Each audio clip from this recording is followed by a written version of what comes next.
আজকের ভিডিওতে আপনাদেরকে রংপুর শহরের এমন একটা ভাজা পোড়ার দোকানের সঙ্গে পরিচয় করায় দিব যেখানে সব সময় অনেক ভিড় লেগে থাকে। আসসালামু আলাইকুম, কি অবস্থা গর্বিত জাতি, আশা করি সকলেই ভালো আছেন। ভিডিওর শুরুতেই ভালোবাসা অবিরাম। এই মুহূর্তে আমি আছি রংপুর কেরামতিয়া মসজিদের একদম যে মোড়টা আছে সেই মোড়ের সামনে। এখানে অনেক স্ট্রিট ফুডের দোকান একসঙ্গে বসে। এখানে আপনি 10 টাকায় চিকেন চপ পাবেন। এই দোকানে কিন্তু প্রচুর ভিড় লেগে থাকে। আপনি একদম কেরামতিয়া মসজিদের যে মুন্সিপাড়া মোড়টা আছে না, এই মোড়ে দাঁড়াবেন, দাঁড়ালেই আপনি এই দোকানটা দেখতে পারবেন। প্রথমেই আমরা এখানকার আলুর চপটা ট্রাই করব। এই আলুর চপের মূল্য মাত্র 5 টাকা। এই আলুর চপ, বেগুনি, পুরি, পেঁয়াজি যাই খান না কেন আপনি গরম খাওয়ার ট্রাই করবেন। এগুলো কিন্তু গরম খেতে ভালো লাগে। আদারওয়াইজ যদি আপনি ঠান্ডা খান তাহলে কিন্তু যে স্বাদটা আপনার ভালো লাগার মতো সেই স্বাদটা আপনি নাও পেতে পারেন। আমি একটু তাদের যে ঝাল লবণটা আছে এটা দিয়ে নিব। আলুর চপটা আমার কাছে মোটামুটি ভালোই লাগছে, খারাপ নাই। আর এই ধরনের আলুর চপ ভালোই হয়।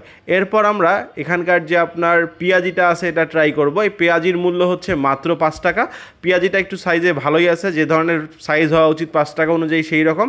তবে এটা ঠান্ডা হয়ে গিয়েছিল, আমার কাছে মোটামুটি এটা এভারেজ মনে হয়েছে। আপনারা চাইলে এই পেঁয়াজিটা ট্রাই করতে পারেন। আমরা মূলত এখানে আসছি কিন্তু 10 টাকার যে চিকেন চপটা আছে এটা খাওয়ার জন্য। তো আগে এই আইটেমগুলো ট্রাই করি, তারপরে চিকেন চপে যাব। এটা হচ্ছে ডিম চপ। দেখেন ডিম চপের ভিতরে ছোট পরিমাণে ডিম দেওয়া আছে। এটার মূল্য 5 টাকা। ডিম সহ মুখে দিবেন, আমার মনে হয় এই চপ খেয়ে আপনারা হতাশ হবেন না। আরেকটা জিনিস, সন্ধ্যার পরে যদি আপনি এই জায়গাটায় যান আর সেটা যদি গরমের দিন হয় তাহলে কিন্তু পোকার কথা আপনাকে মাথায় রাখতে হবে। এখানে প্রচুর পোকা হয়। বেগুনিটাতে অনেক তেল, একটু নেড়ে আপনাদেরকে তেলটা দেখানোর চেষ্টা করলাম। বেগুনিটা আমার কাছে ভালো মনে হয়েছে, খারাপ না, তবে তেলের পরিমাণ বেশি। বেগুনি আপনি যেখানেই খান বেগুনিতে তেল একটু বেশি থাকে, পারলে একটু টিস্যু দিয়ে সেটাকে মুছে নেবেন। এবার আমরা এখানকার সিঙ্গারাটা ট্রাই করব। এই সিঙ্গারাটার সাইজ অনুযায়ী প্রাইস হচ্ছে 10 টাকা। এই সিঙ্গারাটাতে আলু দেয়া আছে, আলুগুলো অনেক মিহি করে খুব সুন্দরভাবে দেয়া।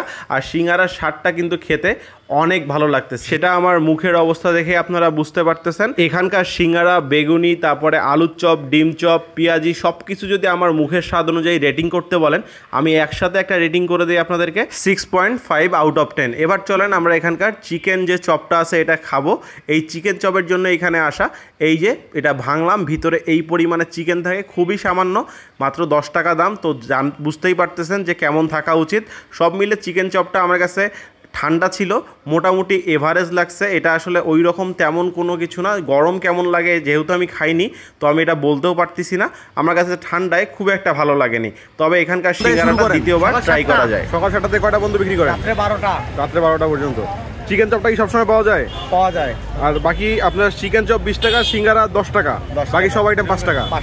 আচ্ছা ভাই, ঠিক আছে।